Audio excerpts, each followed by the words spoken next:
pals, so summer officially starts here in a couple of days and I am very excited, not for summer itself because it is my least favourite season, but I am excited for reading in the summer because in the last couple of years we've had a house with a garden and we purposely got a house that has a lot of big trees, so the garden is very shady, which I love. I don't think my neighbours love me for it. And so yeah, I do a lot of reading in the garden in the summer, and I tend to do more focused reading because I'm less easily distracted by TV and the internet when I'm in the garden. So yeah, I really look forward to it this time of year, if just for the reading alone. So I've got 25 books to talk about, a hell of a lot. My reading pace has really picked up, so I feel quite comfortable with being able to read these 25 and then, you know, fit some others in as and when I'm interested in them. I have focused in predominantly on two themes, which I'm just super in the mood for and also kind of feel summery to me. I'll try and explain that when I get there. But there's also a couple of other themes I'm interested in that I tend to read all year round, and then also some of these books, of course, are set during the summer. So let's crack on. Firstly, I'm going to talk about 4 family dramas. I love family dramas. I've recently done a video talking about some of my favourite family dramas, which I'll link above. So let's hope some of these 4 can be added to that list. So the first one is Behind You is the Sea by Suzanne Mudai Daraj. And this is a family drama that focuses on, I think, 3 families. Yeah, the lives of 3 main families who are Palestinian immigrants who've all found a different welcome in America. And these families are all somehow sort of tangled together, somehow intertwined. And one of them then goes on a trip to Palestine. He experiences an unexpected and dramatic transformation. It bridges this seemingly unbridgeable divide between the 2 generations. It says this book faces stereotypes about Palestinian culture head on, shifting perspectives to weave a complex social fabric replete with weddings, funerals, broken hearts, and devastating secrets, which all sound like the perfect mix for a brilliant family drama. The next one is Will and Testament by Vigdis Hauth. I haven't read any of her books. I know that her most recent book, Is Mother Dead, got longlisted, perhaps even shortlisted for the Book International, and loads of people rave about it. I'm more intrigued by the premise of this one, and my understanding is that this got a really mixed reception in Norway when it came out, because I think it's kind of really deals with unpacking trauma and memory and is kind of quite volatile in terms of the family arguments, which is something I'm very interested in reading. It says 4 siblings, 2 summer houses, 1 terrible secret. And I believe that when the parents die, they leave their 2 summer houses to only 2 of their children because the other 2 were disinherited. And it's about the disputes those children have about this and the sort of fallout of them then discussing their past and why some of them spoke to their parents and the others didn't. And I love that kind of drama. And just because it says it's about summer houses, I feel like there will perhaps be some memories that take place in the summer houses. So I've, you know, tenuously linked this to the summer. Let me know if you've read this book and it is at all summary, but I'm very intrigued by this one and really want to give this author a go. Then we have Amma by Saray De Silva. One of my lovely patrons mentioned this to me on Discord and said they thought it sounded like a book I would really enjoy. This has actually been published in New Zealand, but it has been picked up here by an indie press, which I was very excited to see. I'm going to read you the blurb because it's quite short and I think really gets across what this book is about. 1951, Singapore. 10-year-old Josephina kills her abuser. This event becomes the defining moments in the lives of Josephina, her daughter, and her granddaughter. The effect cascades through generations as the granddaughter sets out across the world to discover what happened to fracture her family. Set in Sri Lanka, Singapore, New Zealand, Australia, and London, Amma is a novel about how the past lives with us forever, wherever we are. It says this is written in vivid, sensuous prose. It's a story of the rich history and unknown future of the Sri Lankan diaspora and of one family desperately trying to find peace. So I love coming of age stories. I love stories that focuses on women. And I also like that there's kind of a crime at the heart of this that kickstarts the story. And I'm going to mention a couple of books I actually have on my own shelves. Most of these will be books I borrowed from the library or listened to on audio, but I do own a couple of them. And probably there's a few others that are only being published in North America that I will have to purchase copies of. One of these is Between Two Moons by Aisha Abdul Gawad. This sounds like I will absolutely love it. And I got this a few weeks ago for my birthday and have been chomping at the bit to read it, but wanted it to be on my summer TBR. So you follow these 2 twin sisters who are about to graduate from high school in Brooklyn, and they plan to embark on a summer of teenage revelry, but their expected summer of freedom is curtailed when their older brother, is released from prison, and his coming back to the family threatens to like disrupt the balance of this family. I think that sounds really interesting. It says it is an intimate family story and a polyphonic portrait of life under the spectre of Islamophobia. It challenges the reader to interrogate their own assumptions, something I love, asking questions of allegiance to faith, family and community, and what it means to be a young Muslim in America. I think, you know, having people who have come out of prison in books, in films as well, is something I'm really interested in, focusing on that and what it's like to adapt to life outside of prison. I definitely see that portrayed more in films, so I'm happy and interested to see it portrayed in this book. Then this is where you're going to start to see that I have a couple of obsessions this summer. Now, to be honest, both these things are, if I was to list my favourite types of books, they would be like right up there, like, you know, top 3 favourite types of books. But I don't necessarily tend to plan to read so many of them at once, but there's so many great standing books in these 2 categories, so I want to read them all now.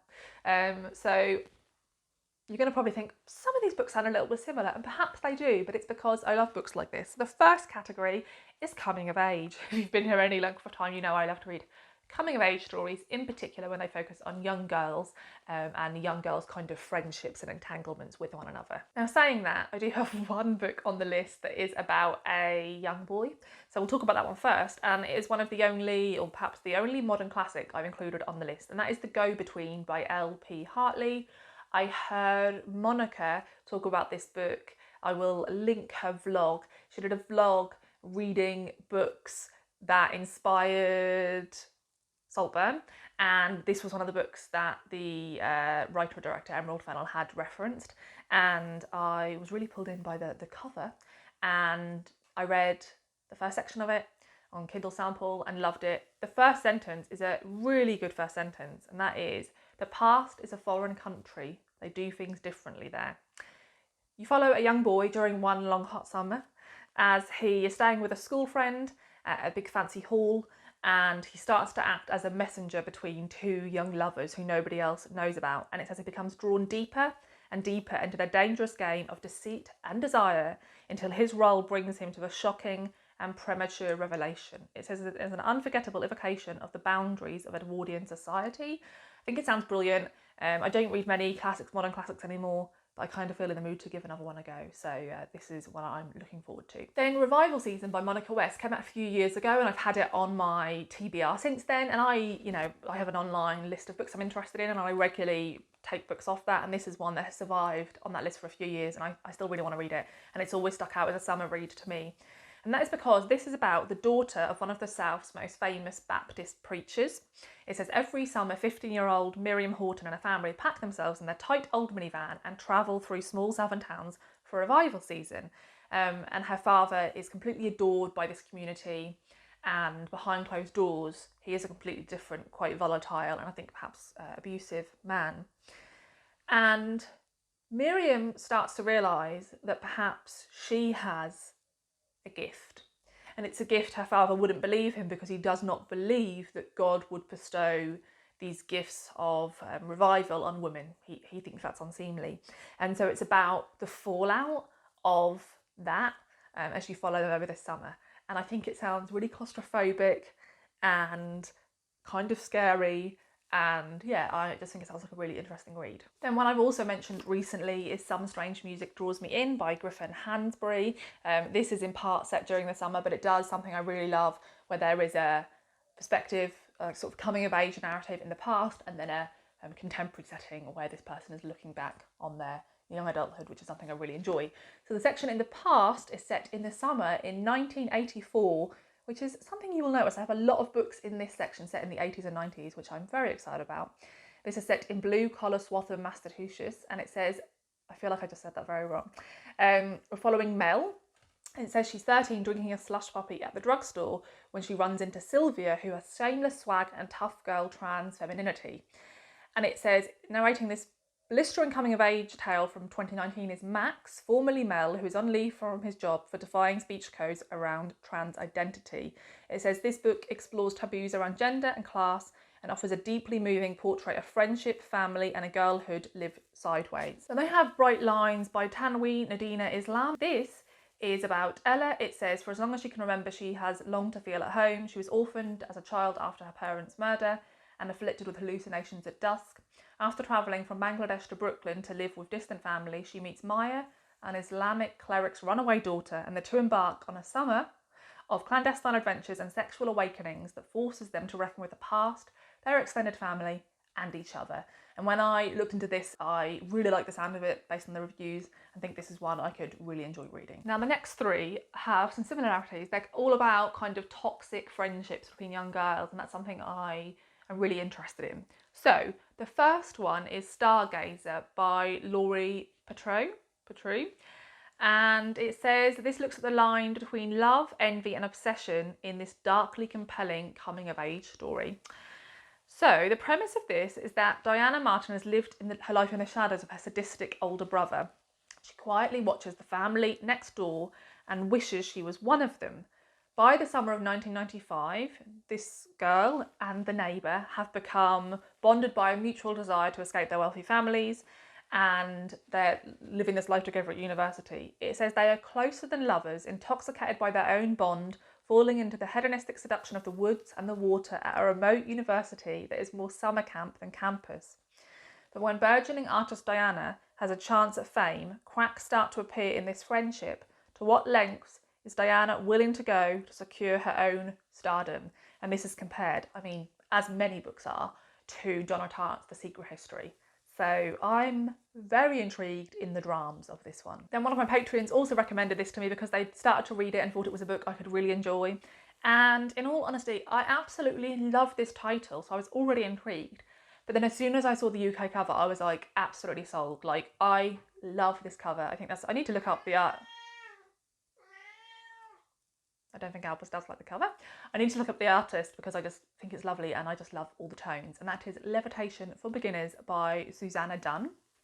So it says, this is a novel about everything and nothing, sour and melancholy with elements of sheer comedy and almost unbearable beauty. I think that sounds lovely. So this is set in 1972 and we're following 10-year-old Deborah as she is living a 10-year-old life of butterscotch angel delight and rally chopper bikes, and clunk, click and crackerjack and jackanory, Layla and the Bee Gees, flares and ponchos. But when new girl Sarah Jane breezes into school, pretty as a picture and full of gossip and speculation, as well as unlikely but thrilling stories about levitation, the other girls are dazzled, but Deborah is wary and keeps her distance. That same week, this 18-year-old guy turns up at their door and her mother starts this friendship with him. And then this young guy starts to work on the building site opposite their school, and this new girl starts to get this obsession with him as well.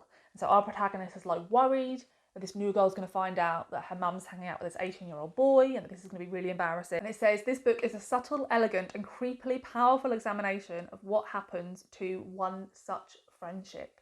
So yeah, very intrigued by this one. And then on the 8th of August, we have Amphibian by Tyler Weatherall coming out. This is set in a West Country school, which I'm interested in. I don't think I need to read enough books set in the West Country. We follow this young girl called Sissy, who's recently arrived to the town with her young troubled mother. And it says, Sissy fights a boy in front of Tegan and she's no longer alone. Bonded by violence, they grow so close they feel like one another, wrapped around each other in bed at sleepovers, sending photographs to men they meet online, and scaring each other with reports of the girls being snatched at night in their town. Over the course of the school year, they find themselves on the threshold of girlhood, with threats gathering thick and fast around them. And as their make-believe world bleeds into their daily lives, Sissy feels herself transforming into something strange and terrifying. So yeah, just so excited about all these twisted girl friendship books, to be honest. Then we have The Girls in Queens by Christine Candick Torres. This is another sort of coming-of-age story that has an element of kind of crime to it. And I have quite a few books, even outside of the next category, that have kind of a crime at the heart of them. And that's because I recently read and loved The Damages by Genevieve Scott. I'll link my video reviewing it and some other books above. And I've just been inspired to read more books like that, especially because I read those books quite quickly, so they feel quite like summer reads. So in this, we follow two young Latina girls growing up in the 90s in Queens, and it says they have an unbreakable bond. They binge on Sour Patch Kids, listen to Boys to Men cassette tapes, and dance to Selena and Mariah Carey when no one else can see them. But then they make this new friend called Brian, who's a charismatic football or baseball star, and one of them starts to date him and they both get on really well with him. And then years later, as adults, they run into him again. But then he's charged with sexual assault. And it forces the two women to find themselves on opposite sides of the accusation, viewing their past and past traumas from completely different vantage points. The two lifeline friends will have to decide if their shared history is enough to sustain their future. This incredible debut explores the unbreakable bonds of friendship, complications of sexual abuse allegations within communities of colour, and the danger of forgetting that sometimes monsters hide in plain sight. Last one on this section, and that is Swanner in Love by Jennifer Bell. I'm using the North American cover here because this is the one I initially saw on Everand, because I'm probably going to audiobook this one, and I just think it looks super summery. The UK cover is kind of much more serious. It's still good, but I prefer the North American one. So this is set in the summer of 1982. I told you, I have lots of 70s, 80s and 90s books here. And we follow 14-year-old Swanner Swain. She's the only one left at summer camp. Her mum arrives late to pick her up, and her mum has this random guy in the car who seems a bit odd. And instead of taking Swanner home to Vermont, her mum takes her to this kind of weird commune in the woods and then kind of like leaves her to it and just carries on with this new guy she's with. Which means Swanner's not really being watched. She runs into this older, handsome married man at a bowling alley and decides to kind of trial some of the things she's recently learned about seduction at summer camp and in her Judy Blume books. And yeah, shit gets a bit messed up. And yeah, I think this sounds really good. I think it's probably going to be quite a summery read, with it being like a summer camp and then this commune in the woods. And I'm very interested in it. So the next category is literary thrillers. And as I said, this is another one of my sort of favourite types of books, and so there's quite a few books here that I'm so excited to read. The first one I've already mentioned in my anticipated releases of the year video, but I couldn't make this video and talk about literary thrillers and not mention this book. It is my most anticipated release of the year. I literally cannot wait. I'm so excited. It comes out on the 4th of July. That is The God of the Woods by Liz Moore. I have read all bar one of Liz Moore's books, and I have it and need to read it, and I've really enjoyed them all. So the premise of this is there's this family called the Van Laar family who own a lot of land in the area, and their daughter goes missing. And they immediately fall under suspicion because 15 years earlier, their son went missing, but they took too long to ask for help. Like, they took too long to get a search party started, long enough that he could have frozen to death in the woods. And then when the search party did begin, they never really thanked people afterwards. So it's about how this investigation is run and how it's linked to this crime that happened in the past and all these suspicions in this local community, which I think sounds amazing. And like I said, I love her writing, so I really trust her to just deliver an absolute banger of a book. This next one is described as a chilling new domestic literary thriller, which sounds amazing, and that's Housewoman by Adora Nawara, and I have this one on audio as well. And this says that one day in Lagos, young dancer Ike Mifuna is put on a plane to Houston to meet her new husband. These promises are made, but none of them are kept. And a few months later, she finds a new, really beautiful woman cooking in her parents' kitchen. They tell Ike Mifuna that they are Ike Mifuna's husband's wife, and they appear to be really obedient. But it says she is no ordinary wife. In the Texas heat, patience runs on short supply, and the atmosphere in the house becomes increasingly strained, increasingly violent. Desperation makes people do strange things.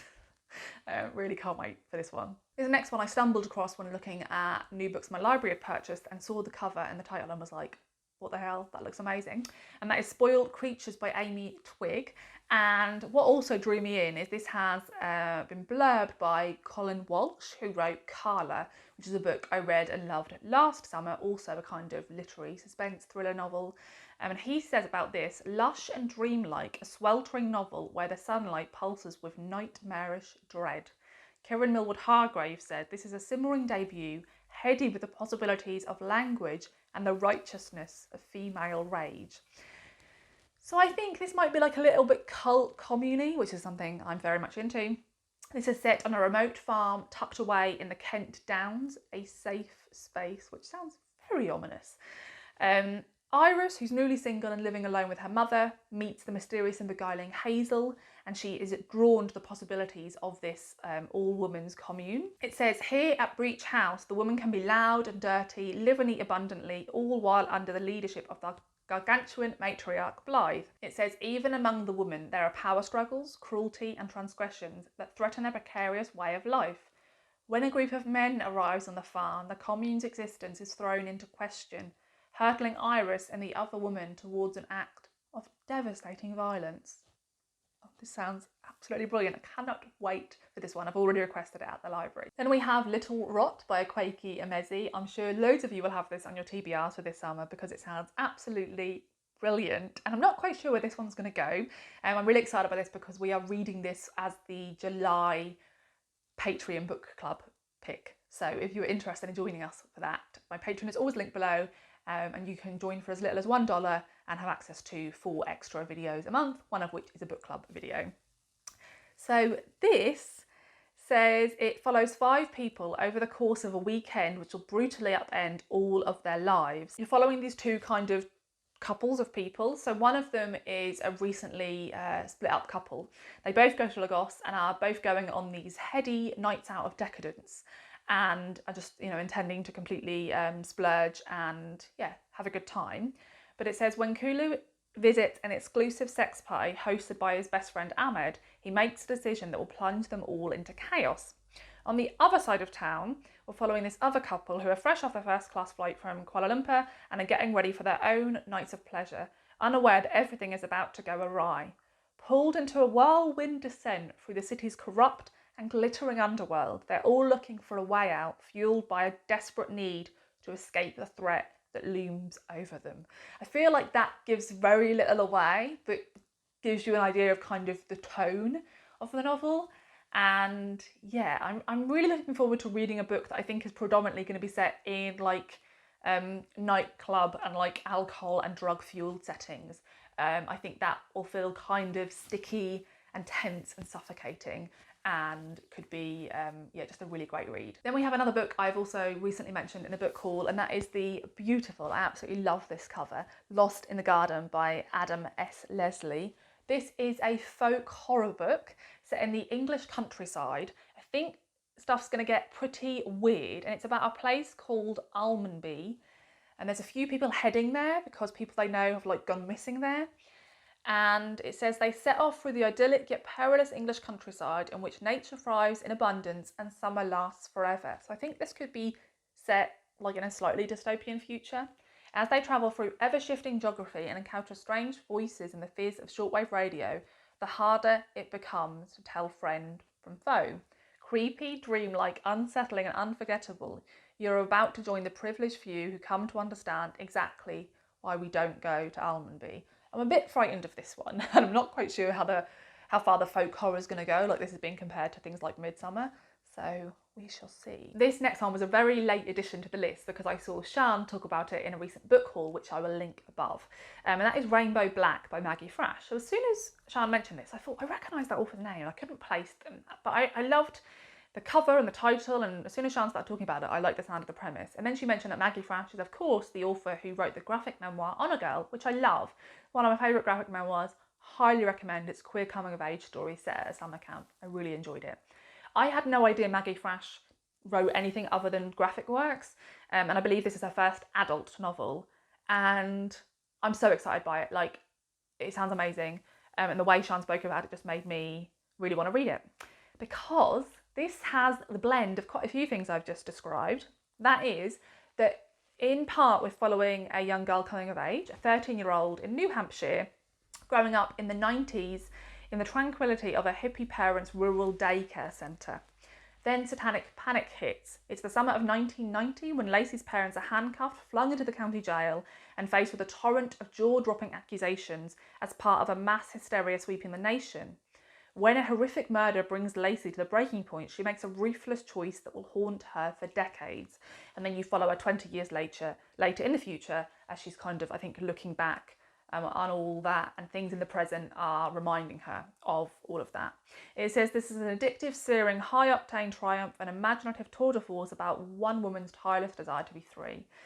And one thing Sian mentioned that sort of tipped me over the edge with this one is that she said, in part, this feels I think she used the term courtroom drama, and I love films, TV, books when there is courtroom scenes in them. That's something I really enjoy. It usually means there's a lot of dialogue. I love dialogue-heavy books, And yeah, like I said, I really love coming of age. I love dual narrative timeline when there's a coming of age section, then someone looking back. And I also love when the thing that's forcing them to look back is some type of crime or horrible event. So this sounds great. And I popped this one at the end of the list because this may be like a little bit cozy. I can't quite figure it out.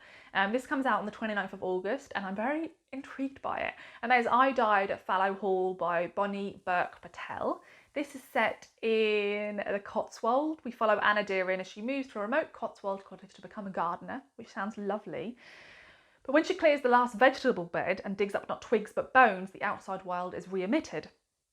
Detective Inspector Hitesh Mistry comes to the village and is investigating, and it says that drawn in despite of herself, Anna is determined to uncover the identity of the bones of this woman from another time and gain recognition for her, if not justice. It says, as threats to Anna and her new life grow closer, she and D.I. Mystery will find that this murder is inextricably bound up with issues of gender, family, community, race, and British identity itself, all as relevant in decades past as they are to Anna today.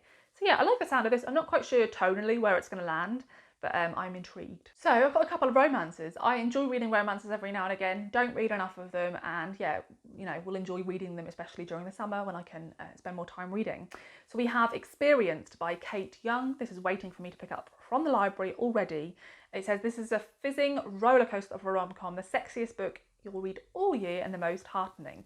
We follow a queer couple, Bet and May, and they're on a break so that Bet can catch up on the decade of dating experience she missed before she came out. So Bet is reluctantly on a dating odyssey to try and have loads of casual sex with lots of hot women and then come back to May. So it's about what happens when that goes down and how she deals with that. And I think it's going to be really fun and just a joy to read. And then I stumbled across this one, and that is Lo-Fi by Liz Riggs. And yeah, I just kind of like the sound of it. So this is, like I said, also a romance. It says it is a tattered love letter to youth, music and Nashville, because it is set in the sweaty music clubs and late night house parties of Nashville as an aspiring songwriter tries to make friends, find love and write songs without losing herself. Then it says a once in a century storm hits and her lead singer ex-boyfriend shows up at the door and she finds herself stuck in a perpetual cycle of late nights, new flings and old flames. Obsessed with the disappearance of an indie star, she slowly starts to lose herself until one reckless night threatens to derail everything. As propulsive and sexy as the rasp of a static-driven amp, Lo-Fi is an open-hearted tribute to the messy truth of the created life, the clash of lust and love, and the yearning to be heard. Okay, so now we've got three sort of like random books that I couldn't really place anywhere else. The first one is a historical fiction, perhaps one of the only ones on this list, and that is The Safekeep by Yael van der Wooden. This sounds amazing, and I think this is going to be for people who enjoy Sarah Waters. It's getting a lot of comps to Sarah Waters, Patricia Highsmith and Ian McEwan. It's an exhilarated tale of twisted desire, histories and homes, and the unexpected shape of revenge. It's set in 1961 in a rural Dutch province. This young woman is living alone in her late mother's country home, and her life is really kind of boring and filled with routine and discipline. Then her brother rocks up with his graceless new girlfriend and says, "Can you look after her for the season?" It says they are completely different, and in response, Isabel develops a fury-fueled obsession, and when things start disappearing around the house, a spoon, a knife, a bowl, Isabel's suspicions spiral out of control. In the sweltering peak of summer, Isabel's paranoia gives way to desire, leading to a discovery that unravels all Isabel has ever known. The war might not be well and truly over after all, and neither Eva nor the house in which they live are what they seem. And then one I have downloaded on audio. This is a super chunky book. I've had a couple of people rave about this one, so I'm looking forward to diving into it. It's Fellowship Point by Alice Elliott Dark. And my understanding of this one is that this follows a decades-long friendship between two older women. One of them is a celebrated children's book author, and she's now going to write like the final volume of this series, and she wants to donate the land she lives on, which is the peninsula of a majestic coast in Maine, known as Fellowship Point. She wants to donate it to a trust, but she must convince the shareholders to dissolve this partnership. And one of those shareholders is her best friend, Polly, and she has completely different ideas. And so it's about following their present and their past. And I think there's like diary entries. And yeah, I think this is going to have lots going on, lots of long buried memories and secrets and drama. So I'm looking forward to it. And then last but not least, we have Housemates by Emma Copley Eisenberg. I think this is a brilliant cover. Now, I tried to read this author's non-fiction book, The Last Rainbow Girl, and I didn't get on with it in terms of non-fiction. It was kind of narrative and non-fiction, which I don't love. But I did really like the writing style had it been a novel. I hope that makes sense. She was really focused on women and their relationship to one another, and I felt the way she explored these women's lives in the section that I read was really well done, had it been fiction. So I am happy to see that she has written a novel. And this says, it is a wise, beautiful, gorgeously gay exploration of American art and the rugged, vast country that is love itself. And it says that this is about a new friendship that's been formed between these two housemates and this epic road trip they have to go on, like a quest. It says it is a story of youth and freedom, a glorious celebration of queer life and how art and love might save us all. And I think a queer road trip sounds like a perfect summer read, so I cannot wait to get my hands on this one. So that is all the books I will definitely be attempting to read this summer. Like I said, there are other books that I will pick up as and when I fancy, but these ones are my priority. These are the kind of priority genres I'm interested in. Like I said, in particular, sort of, yeah, really interested in reading books set 70s to 90s, about girlhood, books about obsessive friendships, books about crime, all those things I'm bang into at the moment. So if you have any recommendations, please add them. I can always do with more. So yeah, let me know if you're planning on reading any of these books, if you've read any of them, and of course, I would love to know if you have any summer reading plans. Thanks for watching, and I'll see you in the next video. Bye.